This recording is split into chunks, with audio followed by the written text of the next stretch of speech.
Hello, people. Welcome to another episode of the Premium Gist Podcast. Okay, I am your host. It's your girl, Mercy Gift. Okay, you can just call me Mercy. All right. I'm so happy to have you here. I hope you're all doing well. It's good to have you back again on another episode. I hope your week has been great. Or maybe not so great. It's okay. That's life. I pray that life gets better for you. As for me, mine has been bittersweet, actually. My week has been bittersweet. I have two highlights and a low light, like down point. Highlight, low light. I just invented that word, The first highlight of my week is that my church launched a new campus in the city of Birmingham. And the inaugural service was amazing. We had Falabino, a gospel artist, come worship with us. And I also sang with the choir for the first time, which is amazing. It just feels good to be back in a church choir. I've always been in a church choir. Whatever church I join, it doesn't matter if I've only been there for 2 weeks. I'm going to join the choir, okay? That's how I grew up. It just feels weird for me to be in the church and not sing in the choir. So, I loved singing with the choir. The second highlight of my week is that I passed an exam that I thought I would fail. Ciao, guys. The plan was for me to sit this exam next week, Friday at 12 p.m. Tell me why I was just, doing my weekly plan. And I was like, okay, let me check on this exam time. Only for me to discover it's actually today at 12 a.m. I was like, this is a joke, right? You're trying to joke with me, right? Is this a joke? It's actually at 12 a.m. And because it was less than 24 hours, I couldn't reschedule. So I had to take the exam. I cancelled work. I went online and started studying the material.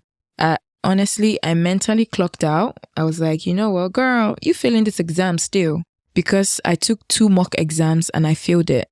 That was like maybe 10 minutes to the actual time where I had to log into the online exam portal.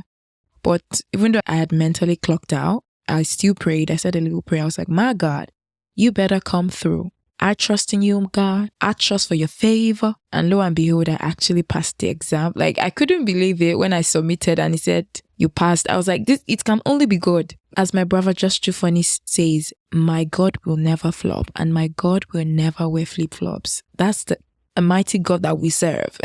So yeah, that's the highlight. That's definitely a highlight of my week. And for the downlight, the low moment of the week, there was a situation that gave me high hopes, but those high hopes were quickly dashed to the ground. So I didn't like that. That was the ghetto. That was not too good. That was not given. So I'll say that was a low moment. But in general, I thank God I had more high moments than low moments. So I'm just sharing this so that, if you've had a bad week or you've had some things that went wrong, it's not just you. Most of us are going through it. We have good times, bad times. That's just life, really. That's really life. As I said in, I think 2 episodes ago, life just be lifing sometimes. Life just be lifing and we just gotta move on. So, once again, I hope things get better for you. If you've had a rough week, I know down deep in my heart that the Lord will change your story. Things are going to be better for you. Say amen. Shout hallelujah. Hallelujah. Amen. That is it for my week. Moving on to the, what we came here to listen to. As you can see from the title of this episode, how Nigeria broke my heart. More like how the Nigerian government broke my heart. So in this episode, I'll be talking about the Endsars protest and the Lekki Gate massacre that happened in Nigeria on the 20th of October, 2020. It's been over 2 years now, but it's still hot like it's yesterday. I'll be focusing mainly on my personal experience. Now, before I move on with the story, I just want to give a trigger warning. I'll be talking about death, shooting, and violence. So if these are triggers for you, I would not recommend you to listen to the full episode. So yeah, just click out right now and come back next Friday. Next Friday episode is going to be a fun one, don't worry. I already know what I'm talking about. I don't want to trigger anybody negatively. So if you know this will trigger you, please click off this episode and come back next week Friday. And I'll have another nice, sweet episode for you. Okay. So, prior to the Lekki Gate shooting, there was a protest tagged Endsars. Now, SARS, SARS, stands for Special Anti-Robbery Squad. And from their name, you can assume what their role is. But unfortunately, the majority of SARS officers use their power to commit crimes, like illegally arresting young people and wrongfully accusing them of being a fraudster with no tangible evidence. Like, these people will have no evidence and they will arrest you like that. They see you and they think you're a criminal. That's it. They also consistently committed battery on innocent civilians just because they can. If they ask you for a bribe and you refuse to pay, you're in big trouble. As I said earlier, their main target was young men whom they perceived to be criminals based on their economic status or their fashion style.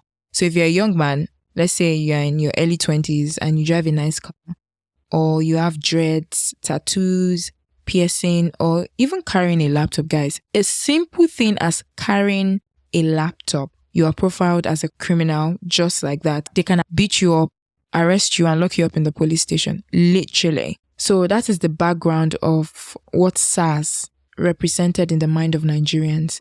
They were basically government-appointed hoodlums. Honestly. Anyways, as I said earlier, I'm talking about the Lekki Toll Gate massacre and the Endsars protest. If you don't know what this is, I'll say that, and you're interested in knowing what it is about in full details, I'll say use Google or just go on Twitter and put in the hashtag Endsars, which is ENDSARS in Nigeria. Read all the tweets, read all the top tweets, watch the videos. You get the gist. You get an idea of what is going on. Because in this episode, I'll just be sharing my personal story, like my personal account of the event from my perspective and how I experienced it, rather than, telling the full story of what actually happened. Anyway, the event that triggered the Endsars protest was a trending video of a SARS officer shooting a young motorist in a town in Delta State, then pushing the body out of the car and then driving off with the dead man's car. Imagine a government-appointed officer picks up his gun, shoots a motorist, drags his body, the dead body, out of the car and drives off with the car. Guys, can you imagine that atrocity? Anyway, that video went viral, and because Nigerians are already tired of SARS. As I said earlier, they have been harassing people, harassing young men. Like, a lot of young people have stories to say, have stories to tell about SARS and their criminal activities. So when that video went viral, it was like a trigger. Everyone went mad and it triggered the Endsars protest. Before you know it, people were coming out in their numbers across multiple states in Nigeria, protesting and telling the government that we want SARS to be disbanded. Twitter was buzzing with many people sharing their negative experiences with SARS. So yeah, that's how the protest started. On the 20th of October 2020, another protest was going to happen, but this time at Lekki Toll Gate. And Lekki Toll Gate is a major road in Lagos, Nigeria. A protest happening there will cause major disruption to the flow of traffic. I mean, the traffic in Lagos is already terrible. Now, to add on top of that, the traffic will be a mess. Now, the reason why Lekki Toll Gate was chosen for the protest was to get the attention of the government. As with all protests, you want your protest to be effective and you want the government to notice you that we are really serious. We really want SARS to end, right? But on that day, the government issued a curfew. I think it's the Lagos State government issued a curfew. But the notice for the curfew was quite late. Anyway, on that fateful day, I logged onto Instagram as usual and I started interacting with posts about Endsars. At this time, it had been trending for a couple days and people have been going for protest all over Nigeria and even outside Nigeria. I checked Twitter as well. I read stories, the hashtag. I was brought on board with all the happenings, basically everything, the videos, the traumatic shootings. It was a sad couple of days. Just like everyone else, I was sharing it on my stories, retweeting, signing multiple petitions and donations of all kinds, just doing everything I can do. Because I was in the UK at that time. I was in law school and it was 2020, we were in lockdown. So imagine the emotional distress I was experiencing all at once. But on this fateful Tuesday, I logged onto Twitter. again at around 5 p.m. after my online classes. And again, I started following everything. And I stayed online from 5 p.m. on Thursday till 12 p.m. the next day. That's Wednesday. I saw the videos, but most especially a live stream of the protest. A couple people went live on Instagram. The protest was going on as normal. And all of a sudden, we started hearing gunshots. The government had deployed army officers to start shooting at the protesters. Guys, I cried like never before. You know, I cried like it was the end of the world. I felt like the gunshots were coming through my windows. There were tweets about people being killed in their homes from stray bullets. There was a lot of panic around the safety of protesters. The protesters that were live streaming, because there were a couple of them. Now imagine someone live streaming, gunshots are going on. The live streamer is obviously reacting to it. They are panicking, they are screaming. Guys, you can't even imagine the agony. I was really terrified. The panic was intense. I was crying. My entire body was shaking. All I could think of was the gunshots and my family and friends that lived in Lagos. I was scared. As I said earlier, I was online till 12 p.m. the next morning. So around 12 p.m. the next day, I got a call from my coursemate, which I didn't pick because I wasn't feeling well. He then texted me and said, Mercy, your personal tutor is on Zoom waiting for you to come for your weekly tutorials. He's been waiting for 30 minutes now. When I saw that, I immediately tried to calm myself down. I jumped on Zoom for my tutorial. When I logged in, my tutor was like, oh, hi, Mercy. Welcome to the tutorial. I tried my best to respond as normal. Then he said, oh, Mercy, why don't you have your camera on today? It's unlike you. Because during online school, during the pandemic, I was one of those students that always had my camera on, always engaged, regardless of the pandemic and the Zoom situation. I was always active in class. So it was very unlike me. The moment he said that, I just started crying. I really wanted to hold it in, but it just came out. I can't even remember everything I said, but I'm sure it was a lot of painful and tearful ranting. I kept apologizing about crying, but he said, it's okay, don't apologize, it's okay to cry. We couldn't talk about academic stuff that day. He literally just stayed on the call to console me. Then the call ended, and immediately the call ended, I was like, you know what? It's time to delete Instagram. I deleted Instagram, I deleted Twitter, brushed my teeth, showered, and all the shebang. And I think I had another crying session as well. I cried again. This incident really broke my heart, guys. I'll say up to February 2021, Endsars and Lekki Toll Gate were trigger words for me. Anytime I heard those words, my heart would start beating fast and tears gathered in my eyes. The PTSD was real, guys. That was the most traumatic experience of my life. It was a lot for me. Anyway, I learned 2 major lessons from this experience. The first is that the Nigerian government really hates Nigerians. I mean, I know the government is terrible. I have known that since I was a child. But I felt the depth of the hatred during the protest. The Nigerian government really shocked me. I mean, a lot of people died from the shooting. The government didn't care. No empathy, no sensitivity. I have never regretted being Nigerian so much in my entire life that day.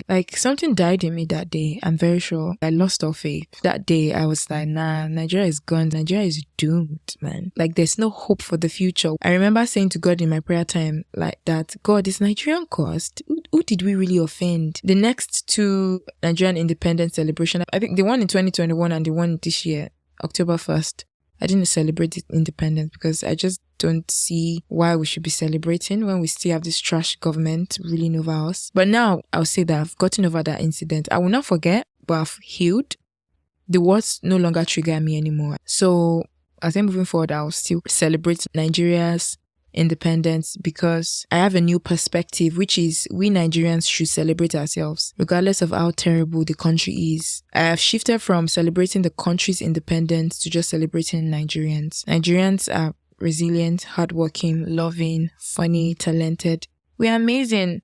And that's enough reason to celebrate us, even though our government is trash. Anyway, my heart and prayers goes out to everyone that was negatively impacted by this event. I mean, every Nigerian was impacted. We felt it in a way, even if it's not directly. But my heart goes out specifically to people who were affected directly, who were jailed, whose family member was shot, people who were injured. And I hope that even 2 years on, your heart finds peace, comfort, and healing from the pandemic, which is the Nigerian government. Anyway, the 2023 presidential elections are coming. If you're a Nigerian, you're listening to this, please vote wisely. I hope Nigerians abroad can vote by proxy. I'm hoping that is the case because I wouldn't mind voting online. But it's Nigerian we're talking about. Ugh, I highly doubt that.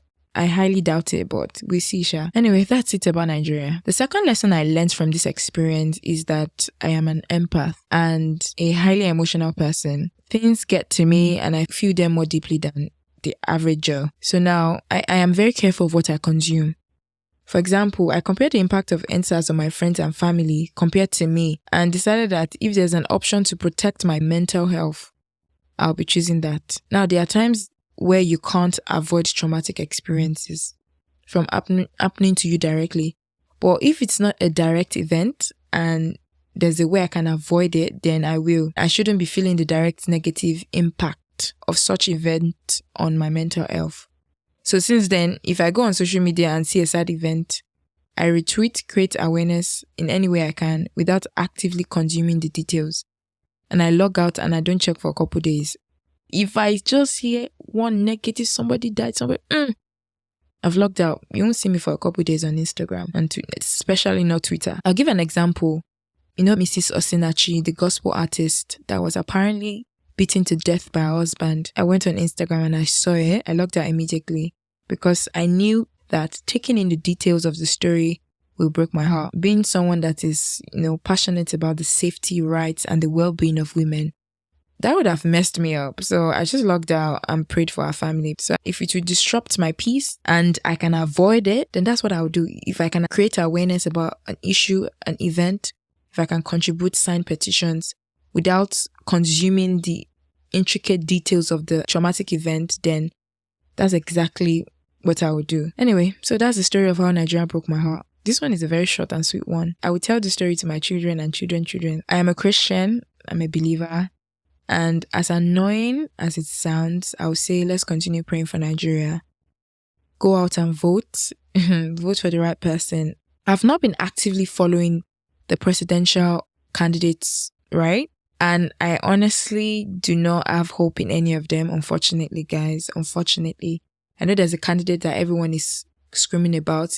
And if I can vote, I'll probably vote for that person. But yeah, it's not like I'm excited and hopeful. At this point, we just have to pray and see what happens. So anyway, Nigerians, listening to this, if you can vote, please vote. Let's take this presidential election in 2023 seriously. And maybe, you never know, maybe we'll have a shot at a better Nigeria. Maybe a better Nigeria will be in our time. Hope I didn't ruin your day with this sad story. Anyway, just to lighten up the mood before I go. So I don't like animals. Okay, I love animals, but I only admire them from distance. I don't want any animal in my house. I'm definitely not a pet person. I don't think I will ever get a pet. Anybody got time for that? So my brother bought a cat just a couple days ago. He bought a cat and brought it into this house. And the day he brought it home, my mom and I were the biggest haters. We complained. We're like, what are you bringing cat to do? Cat. What is this? We complained and we're like, girl, boy, if you don't return that cat, but I couldn't return it because I already paid for it, where is he going to drop the cat? My mother was like, when you're not at home, I'm just going to release the cat to go because I don't want any animals in this house. This is not your house. We complained. My mom and I complained. But tell me why 2 days later, I now go to the cat. Like every day, I'm always checking on the cat, smiling, petting it, rubbing its head and stuff, smiling. And I'm like, girl, 2 days ago, you said you didn't want the cat in the house. So why are you smiling now? Why are you nice to the cat? All of a sudden, you like it. All of a sudden, you want to touch it. All of a sudden, you want to carry it. Girl, what changed? Anyway, now I love the cat. That being said, I still don't think I'm a pet person. I think the reason that is because I just don't have the energy to take care of another entity. You have to give them food. You have to change, when they poo, you have to change their... No. Absolutely not. But again, you never know, I might change my mind, sha. But the cat is cute. What's his name? I think, the cat's name is Sophie. Really cute, adorable cat. And even though I don't think I'll ever be a pet mom, I can now understand why people adore their pets because they're just really cute. The cat is really cute. When I saw it, I was like, oh, so cute. So I couldn't even be mad at it because it's just so adorable. So yeah, I hope that lightened the mood. Anyways, people, can I just say, I'm recording this episode at 6:19 a.m. Now, that might not seem like a big deal because 6:19 is like early in the morning. But actually, I've not slept. I've not slept since 9 a.m. yesterday. I woke up, as I said earlier. I thought I was going to get ready for work and just, go about my day as normal. Then I discovered I had an exam at 12 a.m. today. So I skipped work, studied, did my exam at 12 a.m. And I was like, girl, just record the podcast. You said you'd be consistent, and that's exactly what I'll be doing. So it's 6 a.m., 6:20 a.m. I'm done with this episode now. I'm going to edit it and I'm going to post it for you guys, and it'll be ready by 5 p.m. Yeah, this same day.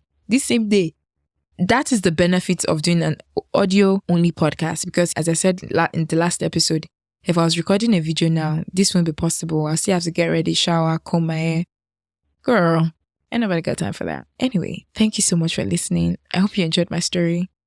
I enjoyed actually speaking to you guys. I really love you guys, and I'll see you in the next episode of the Premium Gist Podcast.